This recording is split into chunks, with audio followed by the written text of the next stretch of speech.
స్తోత్రాలు మా తండ్రి. వాత్సల్య పూర్ణుడా, మీ నామమునకే స్తోత్రం స్తోత్రం స్తోత్రం స్తోత్రం స్తోత్రాలు చెల్లిస్తున్నాం మా ప్రభు. హల్లెలూయా హల్లెలూయా హల్లెలూయా. దేవానికి స్తోత్రం స్తోత్రం స్తోత్రం స్తోత్రం స్తోత్రాలు మా నాయన. ఈ రాత్రికాల సమయంలో మా నాయన నీకు స్తోత్రం. మాతోను ప్రభువా మీరు మాట్లాడమని, మీరు ముచ్చటించమని మా తండ్రి. మేలుకరమైన సంగతులను ప్రభువా మాతో మీరు బోధించమని అయ్యా నీకు స్తోత్రం. ఈ మాటలకు చెవియెక్కి మా తండ్రి తద్వారా కలిగేటువంటి మేలులను మా నాయన పొందుకొనుటకు సహాయం దయచేయమని యేసు ఉన్నతమైన నామము పేరట ఈ ప్రార్థన అడిగి వేడుకొనుచున్నాము పరమ తండ్రి. ఆమేన్. దేవునికి స్తోత్రం కలుగును గాక. హల్లెలూయా. రైట్, మంచిది క్రీస్తునందు ప్రియులారా, మనం చదివినటువంటి లేఖన భాగం చాలా అమూల్యమైనటువంటి లేఖన భాగము. యేసుక్రీస్తు ఈ లోకానికి ఏ రీతిగా వచ్చారయ్యా అంటే ఒక వెలుగు వలె ఆయన వచ్చారు. ఈ ప్రధాన్ని లేదా ఈ మాటను మీరు జ్ఞాపకం పెట్టుకోండి. ఏ రీతిగా ఆయన ఈ లోకానికి దిగి వచ్చారయ్యా అంటే ఒక వెలుగు వలె. మరణ ఛాయలో కూర్చున్నటువంటి ప్రజలు ఒక గొప్ప వెలుగుని చూచారు అని.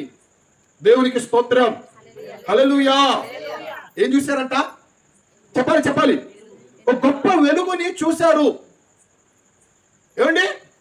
ప్రజలు చీకటిలో కూర్చొని ఉన్నారు, ప్రజలు అంధకారంలో కూర్చొని ఉన్నారు, ప్రజలు మరణపు నీడలో కూర్చొని ఉన్నారు. అటువంటి మరణపు ఛాయలో ఉన్నటువంటి వారు యేసుక్రీస్తు యొక్క పుట్టుక ద్వారా ప్రజలకు ఏం కలిగిందయ్యా అంటే ఓ వెలుగు కలిగినది, ఓ వెలుగు వచ్చినది. యేసు ప్రభువు ఈ లోకానికి ఒక వెలుగులా వచ్చారు. జాగ్రత్తగా వినాలి. ఆయన ఈ లోకంలోనికి ఏ రీతిగా వచ్చారయ్యా అంటే ఒక వెలుగు వలె ఆయన వచ్చారు. అందుకే దేవుని వాక్యం సెలవిస్తూ ఉన్నది. యోహాను సువార్తలో ఆ మాటని మీరు చదవండి. 9వ అధ్యాయము 5వ వచనాన్ని మనం చదువుదాం. యోహాను సువార్త 9వ అధ్యాయం 5వ వచనం.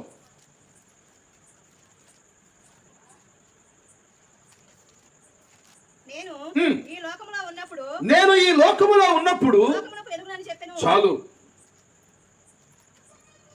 ఆయన అంటూ ఉన్నారు, నేను ఈ లోకములో ఉన్నప్పుడు లోకానికి నేను వెలుగుని అని చెప్పాను. ఆయన ఎవరు ఈ లోకంలో? చెప్పాలి. ఎవరైనా వెలుగు. నేను మీకు చెప్తాను. నిర్గమాకాండంలో 10వ అధ్యాయంలో ఓ సందర్భం గురించి రాయబడి ఉన్నది. నిర్గమాకాండం 10వ అధ్యాయం 23వ వచనం చదవండి. నిర్గమాకాండము 10వ అధ్యాయం 23వ వచనం.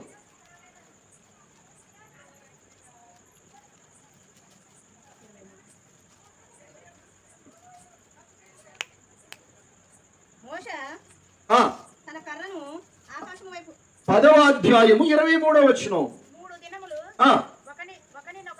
3 దినములు ఒకనిని ఒకడు తానున్న చోటు నుండి లేవలేకపోయెను.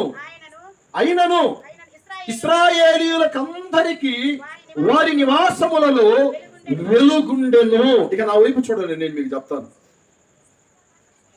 ఇశ్రాయేలీయులు ఐగుప్తులో నివసించేటువంటి రోజులు, ఆ రోజులు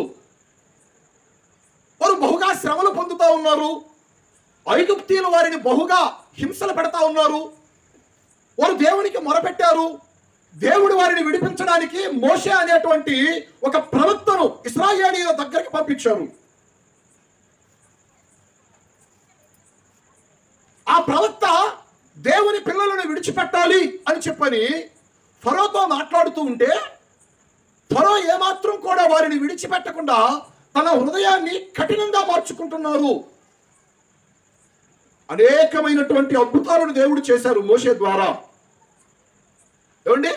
ఎన్ని అద్భుతాలు జరిగిస్తున్నా సరే ఫరో హృదయం ఏమైపోతుందయ్యా అంటే కఠినముగా మార్చబడతా ఉన్నది. ఆ దేవుని పిల్లరా, దేవుని వాత్సల్యతను బట్టి మీకు ఒక మాట చెబుతాను. ఏమిటయ్యా అంటే ఒక వ్యక్తి తన హృదయాన్ని కఠినపరుచుకున్నాడు అని అంటే వాడు కీడులో పడతాడట.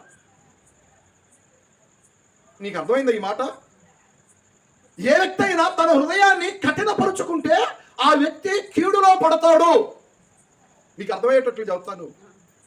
తల్లి చెప్పింది, బాబు కాస్త జాగ్రత్తగా నెమ్మదిగా వెళ్ళు అని చెప్పాడు. తండ్రి చదువుతాడు, అయ్యా ఎలా పడితే అలా ఎడాపెడా వెళ్ళబాకు, కాస్త జాగ్రత్తగా నెమ్మదిగా వెళ్ళు అని చెప్పాను. అని ఏమండి ఈ పిల్లలు ఏమంటారయ్యా అంటే, మాకు తెలుసులే,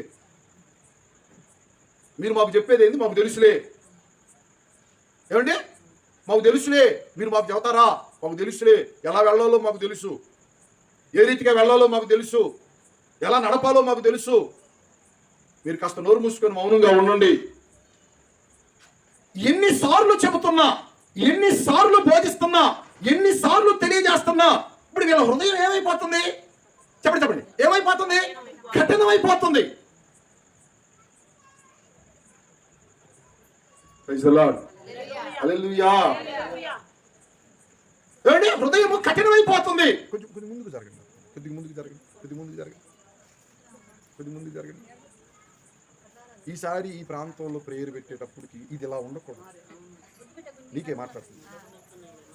తోలితే మట్టి అన్నా మొత్తం తోలి, లేకపోతే ఈ దీన్నన్నా తెగొట్టు. ఈ రెండిట్లో ఏదో ఒకటి. ఇలా ఉండకూడదు అమ్మా.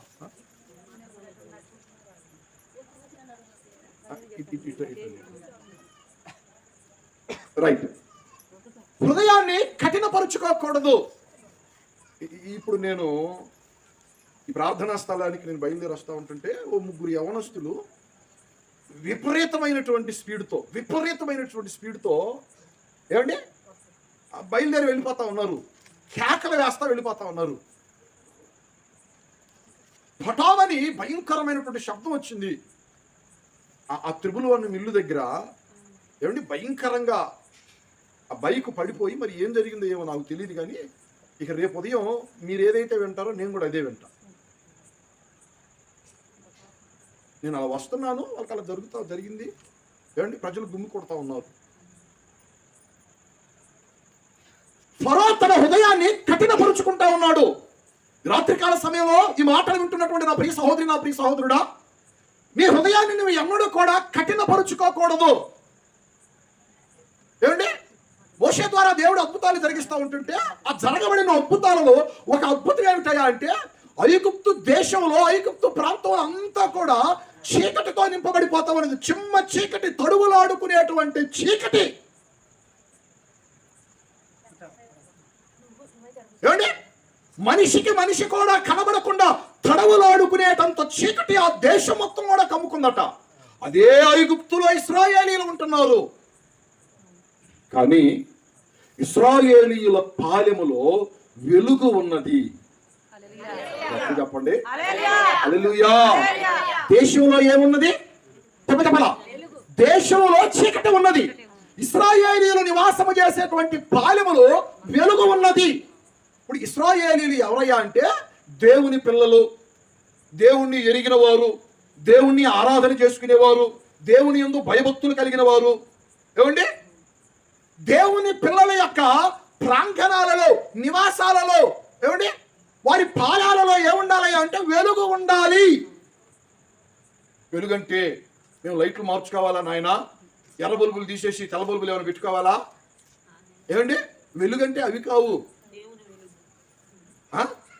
అదిగో వరలక్ష్మమ్మ అంటా ఉంది, దేవుని వెలుగు ఉండాలండి ఇళ్లలో. ఏమంటే ప్రతి ఇంటిలో కూడా దేవుని వెలుగు ఉండాలి. నేను మీకు చెప్తాను, నీ ఇంటిలో వెలుగు ఉందో లేదో నువ్వు చూసుకోవాలి. నీ కుటుంబంలో వెలుగు ఉందో లేదో నువ్వు గమనించాలి. నీ ఇంటి ప్రాంగణంలో వెలుగు ఉన్నదో లేదో నువ్వు ఒకసారి పరిశీలన చేసుకోవాలి. దేవుని వాక్యం సెలవిస్తూ ఉంది, యేసు క్రీస్తు ప్రభువు ఈ లోకానికి ఏ రీతిగా వచ్చారయ్యా అంటే ఒక వెలుగు వలె. దేవునికి స్తోత్రం, హల్లెలూయా. చదవం హల్లెలూయా. యోబు గ్రంథము, ఆ మాటలు మీరు చదవండి, 22వ అధ్యాయము 28వ వచనాన్ని చదువుదాం. యోబు గ్రంథము 22వ అధ్యాయము 28వ వచనం.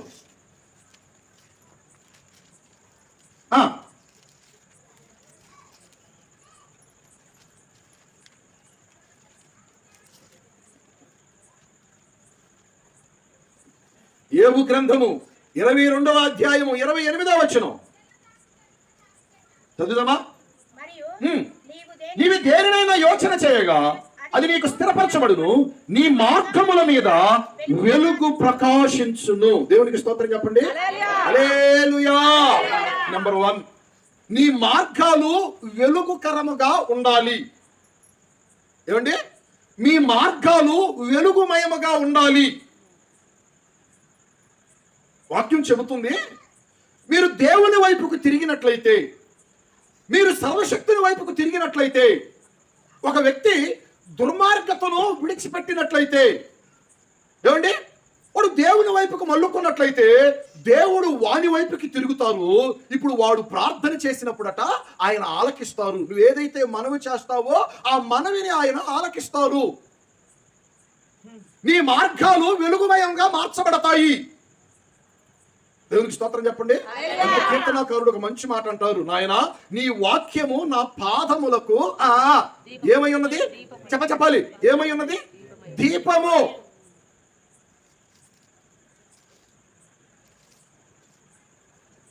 ఏమండి, మీరు టార్చ్ లైట్ పట్టుకొని ఎట్టేసుకొని నడుస్తారా? చెప్పండి. ఏమండి, కళ్ళకేస్తారా? కాళ్ళకేస్తారా? కళ్ళకేయరా? ఏమండి, దేనికి వేస్తారు? కాళ్ళకి. మీ వెలుగు మీ పాదాలకి. ఏమండి, మీకు వెలుగు కావాలి. ఆ వెలుగు ఏమిటయ్యా అంటే దేవుని యొక్క వాక్యము. ఆ వాక్యాన్ని గనక ఏమంటే నువ్వు ప్రేమించినట్లయితే, ఆ వాక్యము వైపుకు నీవు తిరిగినట్లయితే, ఆ వాక్యాన్ని నీవు హత్తుకున్నట్లయితే, నువ్వు సర్వశక్తిని వైపు తిరిగినట్లయితే ఆయన నీవు మనవి వింటాడు. ఆయన నీ మార్గాలు ఏమవుతాయా అంటే వెలుగుకరంగా మార్చబడతాయి.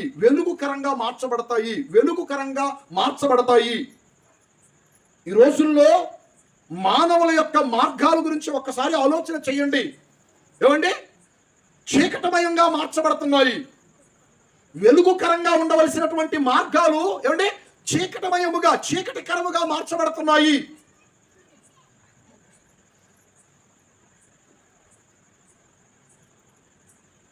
ప్రతి వాని యొక్క మార్గము కూడా చీకటమయముగా మార్చబడుతున్నది. కనుకనే వయసుతో సంబంధం లేదు. ఏమండి, దేనితో సంబంధం లేదు? వయసుతో సంబంధం లేదు. అలాగే స్త్రీ పురుషులు అనేటువంటి భేదం కూడా లేదు. నా మాట మీకు అర్థమవుతుందా? స్త్రీ పురుషులు అనేటువంటి భేదం కూడా లేదు. ఏమండి, స్త్రీలు పట్టుకుంటున్నారు, పురుషులు పట్టుకుంటున్నారు. ఏంటి? శీషాలు. ఏమండి, స్త్రీలు వెళ్తున్నారు, పురుషులు వెళ్తున్నారు. ఎక్కడికి? సారాయి కొట్ల దగ్గరికి. ఏమండి, స్త్రీలు పట్టుకుంటున్నారు, పురుషులు పట్టుకుంటున్నారు. ఏంటి? సిగరెట్లు. భేదం ఉందా? భేదం ఉందా? మరి స్త్రీ పురుషులు అనేటువంటి భేదం ఉందా? ఏమండి, వారి చిన్నలు పెద్దలు అనేటువంటి భేదం ఉందా? ఏమండి, లే. చిన్న పిల్లలు సైతం తమ మార్గాలను చెడిపి వేసుకుంటున్నారు. తమ మార్గాలు పాడైపోతున్నాయి. తమ మార్గములు తప్పుడు త్రావులుగా మార్చబడుతున్నాయి. రోజులో చాలా మంది తల్లిదండ్రులు వాపోతున్నారు. మా పిల్లలు ప్రయోజకులు కాలేకపోతున్నారు, మా పిల్లలు చెడిపోతున్నారు, మా పిల్లలు పాడైపోతున్నారు, మా పిల్లలు ఏమిటి చేతికి రాకుండా పోతున్నారు అని చెప్పారు. కారణం ఏమిటయా అంటే వారి మార్గాలు చీకటిమయముగా ఉన్నాయి కాబట్టి. వారి మార్గాలలో వెలుగు లేదు. వారు వెలుగును చూడటం లేదు. దేవుని పిల్లరా, మీ మార్గాలలో వెలుగు కలిగినట్లయితే నా దేవుడు మిమ్ములను వెలుగుమయంగా మారుస్తారు. చెప్పండి. హల్లెలూయా. చెప్పాలి. హల్లెలూయా. అపోస్తల కార్యాలలో 22వ అధ్యాయంలో ఒక మాట రాయబడి ఉన్నది. మీరు చదవండి. 22వ అధ్యాయము 6వ వచనాన్ని చదవండి. అపోస్తల కార్యాలు 22వ అధ్యాయము 6వ వచనము. నేను ప్రయాణము చేయుచు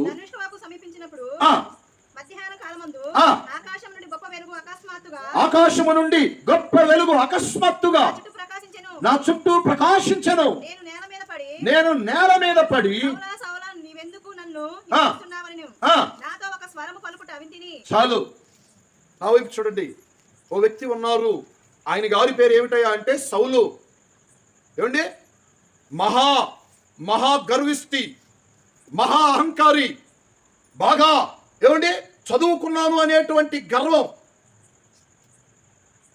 గొప్ప కుటుంబంలో పుట్టినాను అనేటువంటి గర్వం, ఏమండి బాగా విద్యావేత్తలు అనేటువంటి గర్వం, బాగా డబ్బులు మాకున్నాయి అనేటువంటి గర్వం, ఉన్నతమైన కుటుంబంలో జన్మించాలనేటువంటి గర్వం.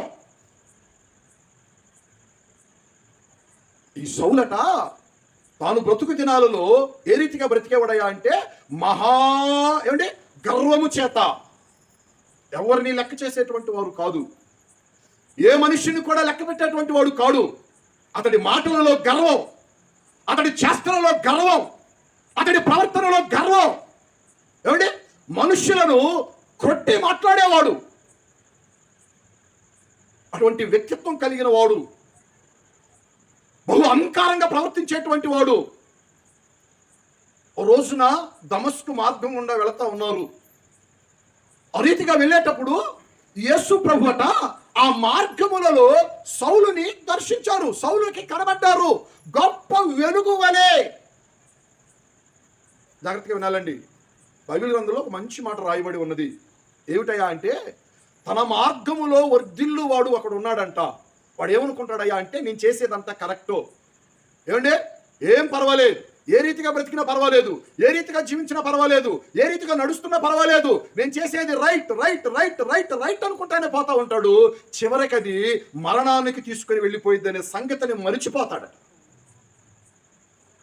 ఏమండి ఒకని ఎదుట సరి అయినదిగా కనపడేటువంటి మార్గము ఉన్నది, కానీ తుదకు అది వానిని మరణానికి నడిపించింది. ఈ సౌలు అలాంటి వాడే. ఏమండి తనకున్నటువంటి గర్వము చేత, తనకున్నటువంటి అహంకారము చేత, తనకున్నటువంటి మీకు అర్థమయ్యే భాషలు ఏమంటారు? తల బిరుసా ఏంటి? తల బిరుసా ఏమంటారు మీరు? అంటే కొంతమంది చూడండి గర్వం. ఏ గర్వం? డబ్బు గర్వం. ఏమండి డబ్బులు చాలా ఉన్నాయి, బ్యాంకు బ్యాలెన్స్ మాకు చాలా ఉంది, ఎవడు నా ముందు సరిపోడు గర్వం. కొంతమందికి బలాన్ని బట్టి గర్వం, నాకు బలం బాగా ఉంది. మరి కొంతమందికి బంధు జనాన్ని బట్టి గర్వం,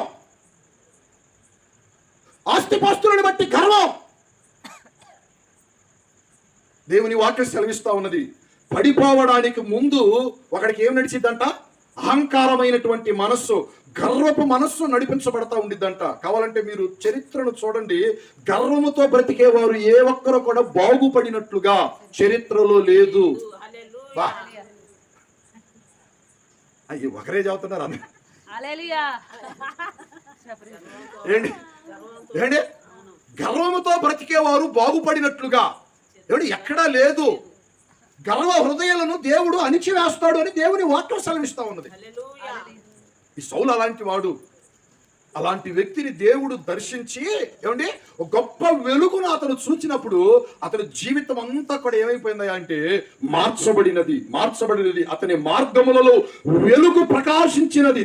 దేవునికి స్తోత్రం కలుగును గాక. హల్లెలూయా. ఎవరు మార్చగలరండి అలాంటి వాళ్ళని? నా మాట మీకు అర్థమవుతుందా? కొంతమంది ఉంటారు ఏమండి వారికి ఉన్నటువంటి అహంకారాన్ని బట్టి ప్రవర్తిస్తూ ఎవరిని లెక్క చేయకుండా ఎవరు మార్చగలరు? ఎవరికి వారు లోబడగలరు? ఎవరి మాట వింటారు?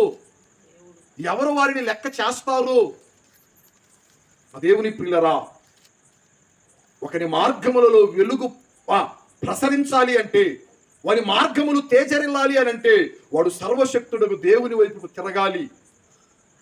ఏమండి దేవునికి తన జీవితాన్ని అప్పగించుకోవాలి. వాడు మనవి చేసినప్పుడు వారి మనవిని దేవుడు వింటాడు. వాడు దుర్మార్గతలను విడిచిపెట్టాలి.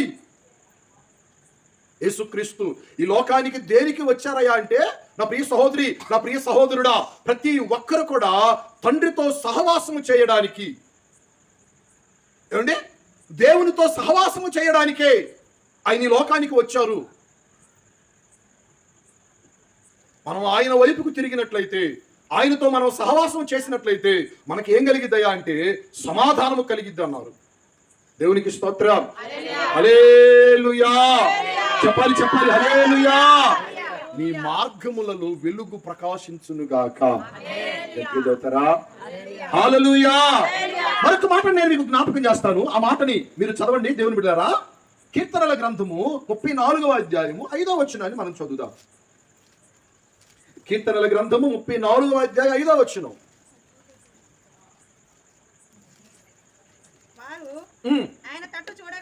వారు ఆయన తట్టు చూడగా వారికి వెలుగు కలిగెను, వారి ముఖము ఎన్నడూ కూడా లజ్జింపకపోయెను. చాలు, ఇక నా వైపు చూడండి. కీర్తనాకారుడు ఒక మంచి మాట అంటున్నారు. దావీదు ఆయన బహుశ్రమల గుండా వెళుతున్నటువంటి రోజులు, ఆ రోజులు ఏమండి, పరిస్థితులన్నీ కూడా దావీదుకు అననుకూలంగా మార్చబడ్డాయి. ఊర్లో పరిస్థితులు బాగులేవు, కుటుంబ పరిస్థితులు బాగులేవు, కడుపుకు పుట్టినటువంటి బిడ్డలే చంపాలి అని చెప్పని ఎదురు చూస్తున్న రోజులు, ఆ రోజులు. ఎవరిని? దావీదుని.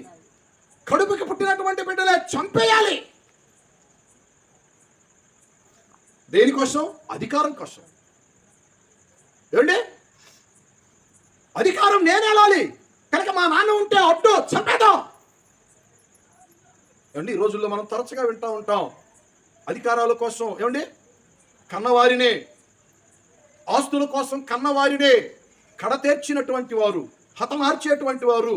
మన ఇటీవల ఎక్కడో, మరి ఆ ప్రాంతం ఏదో నాకు తెలియదు, ఒక ఆడామె తన ఇద్దరు తమ్ముళ్ళను, మరి ఒక అన్ననో తమ్ముళ్ళను కడతేర్చింది. మీరు విని ఉన్నారని నేను అనుకుంటున్నాను.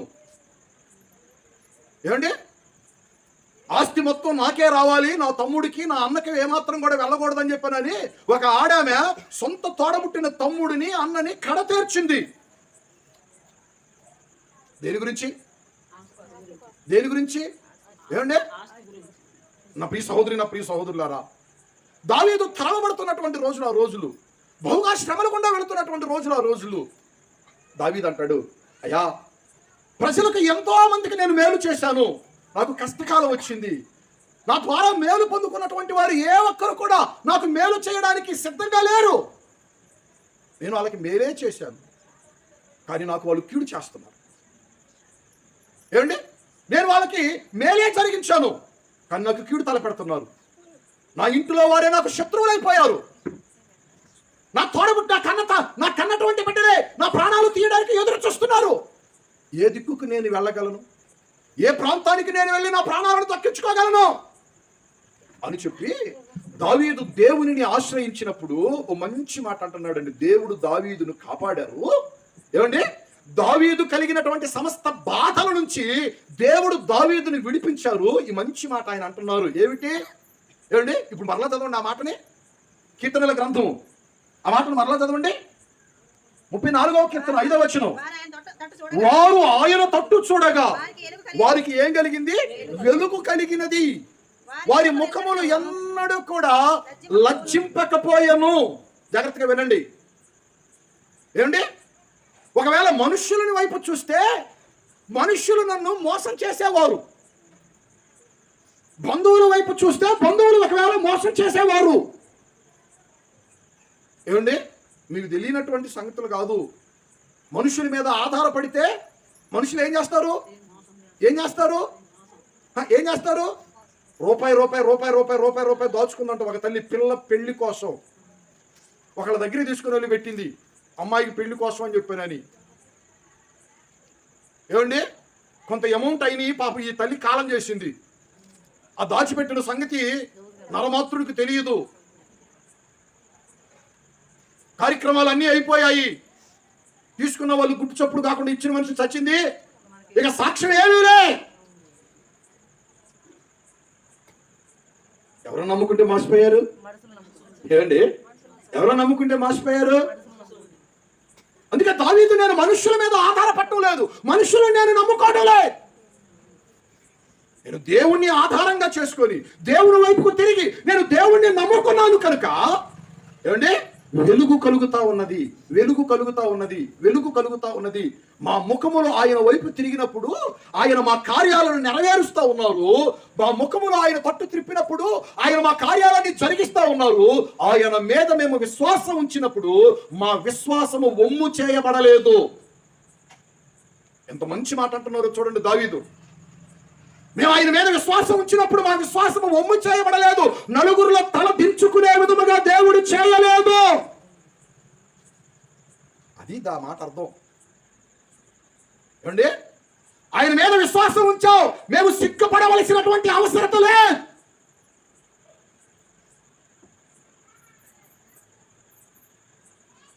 మా కార్యాలన్నీ కూడా ఆయనే ఏం చేస్తాడు? నా తోడుగా ఉన్నవాడవే, నా చేయి పట్టి నడుపువాడవే, నా తోడుగా ఉన్నవాడవే, నా చేయి పట్టి నడుపువాడవే, నా పక్షమున ఉన్నవాడవే, నా పక్షమున నా ధైర్యము నీవే యేసయ్యా, నా ధైర్యము నీవే యేసయ్యా, యేసయ్యా యేసయ్యా, కృతజ్ఞత స్తుతులు నీకేనయ్యా, కృతజ్ఞత స్తుతులు నీకేనయ్యా, నా తోడుగా ఉన్నవాడవే, నా చేయి పట్టి నడుపువాడవే. దేవుని పిల్లరా, దేవుని వెలుగు, దేవుని వెలుగు, దేవుని వెలుగు. కీర్తనకారుడైన దావీదు అంటున్నాడు, మేము ఆయన మీద విశ్వాసం ఉంచాము, మేము ఎన్నడూ కూడా మా ముఖాలు సిగ్గుపడేటువంటి స్థితిలోనికి మా దేవుడు మమ్మల్ని తీసుకుని రాలేదు. ఎంత మంచి మాట. మా ముఖములు ఎన్నడూ కూడా లజ్జింపవు. దేవుని వాత్సల్యతను బట్టి మీకు నేను బోధిస్తున్నాను. నా ప్రియ సహోదరి, నా ప్రియ సహోదరుడా, మనుష్యులను నమ్ముకుంటే మోసపోతావు, రాజులను నమ్ముకుంటే మోసపోతావు. ఏమండి, మనుష్యులను ఆశ్రయించినట్లయితే, రాజులను ఆశ్రయించినట్లయితే మేలు లేదు, ప్రయోజనం లే. దావీదుకు మళ్ళీ నీవు దేవునిని ఆశ్రయించినట్లయితే, దేవుని మీద నీవు ఆధారపడినట్లయితే, ఆయన నీ పక్షముగా నిలిచి నీ కార్యాలను ఆయన నెరవేరుస్తారు. నీ ముఖము ఎన్నడూ కూడా సిగ్గుపడనేరదు. దేవునికి మహిమ కలుగును గాక. హల్లెలూయా. నీ మార్గములలో ఆయన వెలుగుని ప్రకాశింపజేయుచున్నారు. Praise the lord. హల్లెలూయా. మరొక అనుభవాన్ని నేను మీకు జ్ఞాపకం చేస్తాను. ఆ మాట మీరు చదవండి. దేవుని బిడ్డలారా, ఆ మాట మీరు చదవండి. చదువు ఆ మాటని. కొరింథీయులకు రాసినటువంటి మొదటి పత్రిక 4వ అధ్యాయము 5వ వచనాన్ని మనం చదువుదాం. కొరింథీయులకు రాసిన మొదటి పత్రిక 4వ అధ్యాయం 5వ వచనం. కాబట్టి సమయము రాకమునుపు అనగా ప్రభువు వచ్చే వరకు దేనిని గూర్చి తీర్పు తీర్చకుడి, ఆయన అంధకారమందలి రహస్యములను వెలుగులోనికి తెచ్చి ఆలోచనలను బయలుపరుచినప్పుడు. నా వైపు చూడండి, ఓ మంచి మాట అంటున్నారు. ఏమిటయ్యా అంటే, మీరు దేనిని గూర్చి కూడా తీర్పు తీర్చబాకండి. దేనిని గూర్చి కూడా మీరు ఏం చేయబాకండి? తీర్పు తీర్చబాకండి. ఒకటి ఉన్నది, ఒక కాలం ఉన్నది, ఒక దినం ఉన్నది. ఏమిటా దినం? ఆ దినానట అంధకారమందలి జరిగేటువంటి ప్రతి కార్యాన్ని కూడా దేవుడు ఏం చేస్తాడయ్యా అంటే వెలుగులోనికి తెస్తారు. నేను పరిశుద్ధులకు ఒక మాట చదువుతా ఉంటాను, ప్రార్థనకు వచ్చే వాళ్ళకి ఒక మాట చదువుతా ఉంటాను.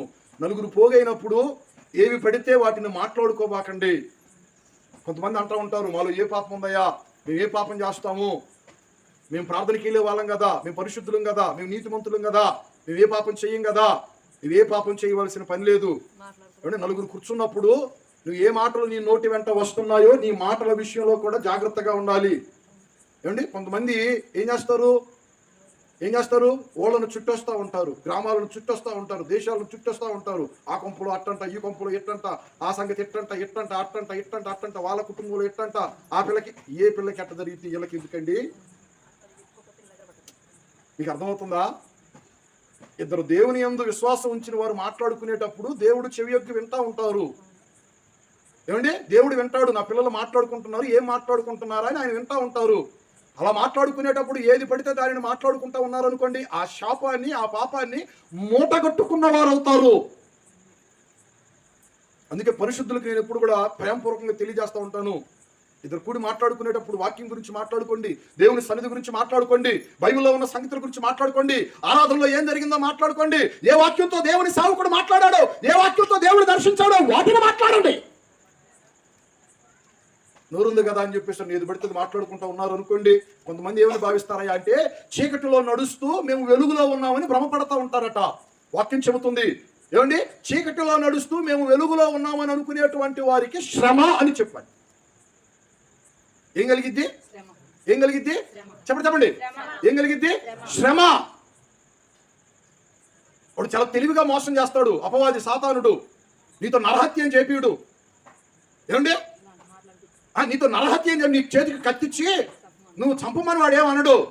కొంతమంది మాట్లాడేటువంటి మాటల మూలంగానే అవతల చచ్చిపోతారు. కత్తిపోటు వంటి మాటలు కలిగిన వారు ఉన్నారు అని వాక్యం చెబుతుంది. మీరు చేస్తున్నారని కాదు సుమా. ఇలాంటి తప్పిదాలు మీరు ఎన్నడూ కూడా తెలుసో తెలియక కూడా వాటి జోలికి వెళ్ళకూడదు. ఏమైనా మాట్లాడుతున్నప్పుడు ఏమంటే అనవసరమైన సంగతులు, అవసరం లేని, ఉపయోగం లేని, ఏమండి ప్రయోజనం లేని మాట్లాడుతున్నప్పుడు అమ్మ ఇది సమయం కాదులే, నాకు పని ఉంది, నీకు ఏదైనా పని ఉంటే చూసుకోపని చెప్పేసానని చెప్పడానికి ప్రయత్నం చేయాలి. చెబుతున్నారు కదా అని చెప్పేసి ఏవి పడితే వాటిని చెవులు కోసుకున్నారు అనుకోండి. కొంతమంది ఏం చేస్తారు, వీళ్ళు ఇల్లు చుట్టి ఆ కొంపలో విషయాలు, ఈ కొంపలో విషయాలు, ఈ కొంపలో విషయాలు, ఆ కొంపలో విషయాలు, ఇక్కడ ఈ ఏమంటారు వీళ్ళని చీపురు పెట్టి ఊపుతారా?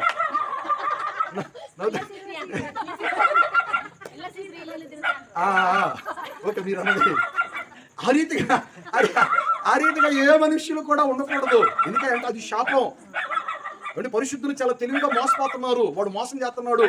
నీకేం పర్వాలేదు, ప్రార్థనకి వెళ్తున్నావు, పిచ్చిదానా, ఎవరు నిన్ను మీద తప్పు పెట్టేది?